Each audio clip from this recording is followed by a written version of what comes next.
Olá, caros alunos, alunas, tudo bem com vocês? Como sabem, sou o professor Maurício, de Filosofia. Na aula de hoje eu quero tratar com vocês acerca do período da filosofia antiga. E nós já sabemos que a filosofia antiga ela é formada, pelo menos, por três grandes momentos de real significância. Primeiro, o chamado período pré-socrático. Segundo, o período clássico. E por terceiro, temos ainda aí o período helenístico, que justamente se compreende enquanto a unificação do pensamento filosófico grego e a sua infusão na cultura romana. Daí temos aí uma filosofia greco-romana. Nesse sentido, na aula de hoje, nós iremos iniciar uma discussão de grande importância sobre o período clássico da filosofia. E eu quero apresentar de antemão para vocês, como talvez já saibam, né, a tríade clássica da filosofia, inclusive a tríade mais famosa, mais conhecida de toda a história da filosofia, que justamente é composta por Sócrates, Platão e pelo grande Aristóteles. Como nós sabemos que a obra, que o pensamento destes filósofos, né, traz aí uma abordagem bastante vasta, fazendo frente a N áreas do conhecimento, da ciência humana, da ciência exata, da ciência da natureza, né, da própria metafísica. Então nós iremos dividir essa reflexão sobre a tríade clássica em três momentos distintos. Na aula de hoje iremos aqui, né, conhecer, iremos rever, uma vez que você já saiba, né, mais ou menos aí qual é a grande contribuição de Sócrates para toda a filosofia ocidental. E nas próximas aulas, nas aulas respectivas, nós veremos aí a contribuição do mestre Platão e do grande Aristóteles. Hoje, portanto, nós falaremos sobre a filosofia socrática. E como você sabe, né, o termo filosofia socrática é sinônimo também de filosofia clássica, de período antropológico, ou seja, nós já percebemos aqui, né, a grande importância do filósofo Sócrates como um divisor em toda a história da filosofia. Vocês lembram? Pré-socráticos, os que vieram antes de Sócrates. O período socrático, né, o período clássico, que aí de fato engloba o pensamento de Sócrates, consequentemente, de Platão e de Aristóteles, e também temos aí um período pós-socrático, né, que compreende aí justamente de maneira mais expressiva a filosofia helenística. Eu quero então hoje, para que a gente não tenha aqui muita informação, para não causar confusão, tratarmos de maneira específica sobre o pensamento socrático, fazendo frente elementar que ao período clássico da filosofia antiga. Por isso, quando nós falamos em Sócrates, nós temos que compreender e descrever, é claro, a centralidade, ou seja, o eixo central da filosofia socrática, que deve ser compreendido como uma reflexão epistemológica. Opa! Epistemológica, epistemologia, professor, o que é isso? Eu aqui já antecipo, viu? Que a epistemologia é um ramo da filosofia que estuda o conhecimento, a sua origem, que inclusive vai ser bastante refletido lá na filosofia moderna.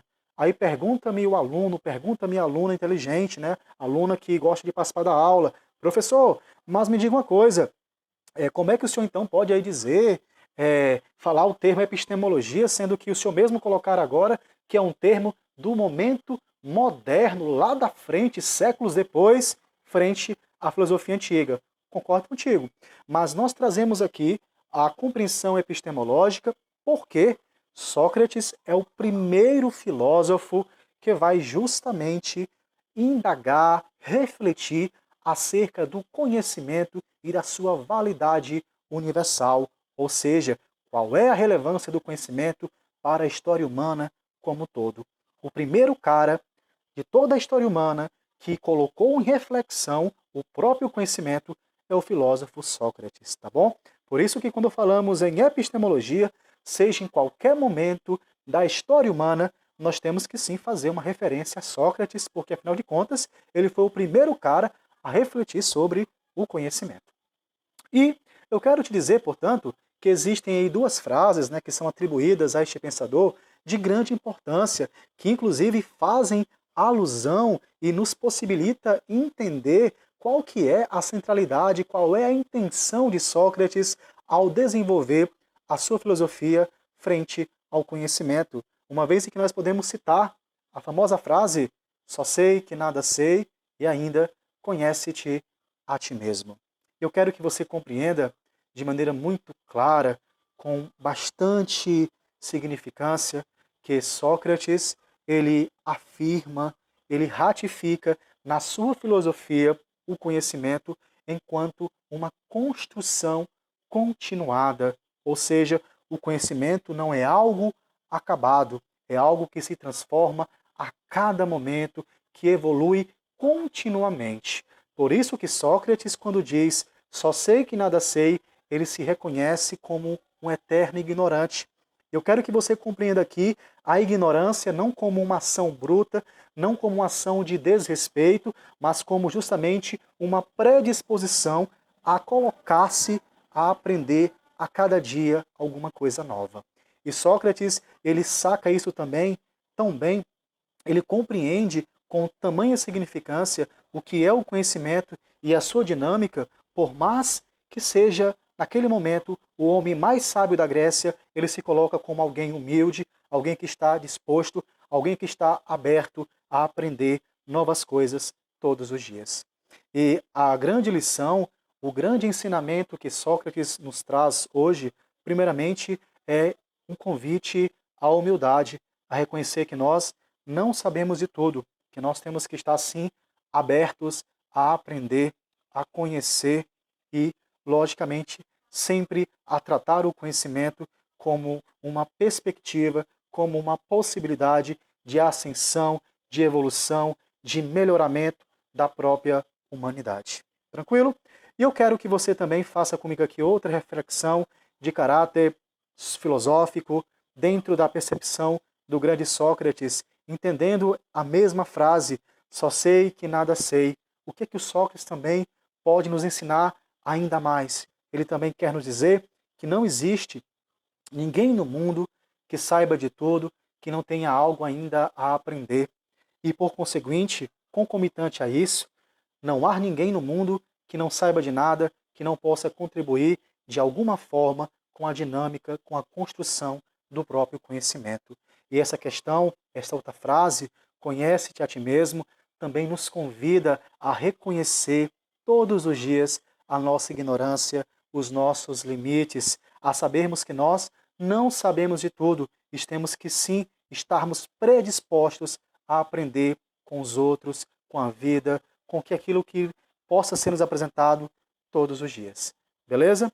E eu quero, portanto, já que fechar nossa aula acerca do entendimento da filosofia de Sócrates, da sua grande contribuição acerca da reflexão do conhecimento, te apresentar o método socrático. Professor, o que seria esse método socrático? Sócrates, uma vez que compreendeu esta validade, esta valorosa significância do conhecimento, ele também se coloca a construir com seus discípulos, com a Grécia, um conhecimento que faça frente à verdade, que faça frente ao que é essencial, que possa possibilitar a toda a Grécia, a Atenas como um todo, a justamente melhorar, a ser um Estado melhor, a ser uma nação melhor. Porque Sócrates vê no conhecimento, vê na reflexão um caminho para as transformações políticas, sociais, para a mudança da vida das pessoas. E daí, o método socrático, ele consiste em duas perspectivas. Primeiro, ele passa pela ironia.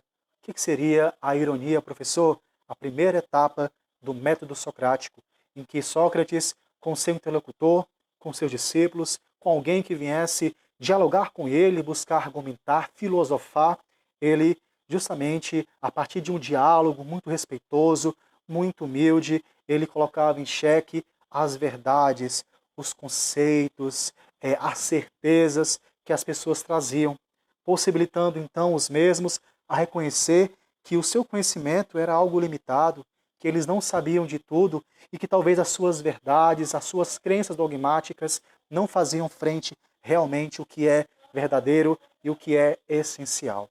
Beleza? E o outro processo, né, a outra via importante, o outro aspecto do método socrático é justamente a chamada maiêutica. E é na maiêutica em que, uma vez em que a pessoa, dialogando com o grande Sócrates, reconhece a sua ignorância, ou seja, reconhece que não sabe de tudo e que talvez suas crenças, as suas verdades, os seus dogmas, que até então eram dogmas intransponíveis, não são tão verdadeiros, ela se predispõe a construir um conhecimento que possa realmente fazer frente à verdade, fazer frente àquilo que é essencial. Por fim, caro aluno, cara aluna, eu quero que você, na aula de hoje, a partir do entendimento da filosofia socrática, da contribuição do seu método, você possa aí, então, ter como eixo central do entendimento a validade e a importância do conhecimento como um todo. Beleza? Vou te convidar aí a fazer uma breve pesquisa, tá ok?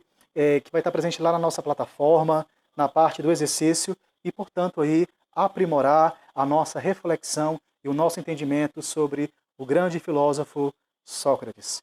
A você um forte e grande abraço, até a próxima aula.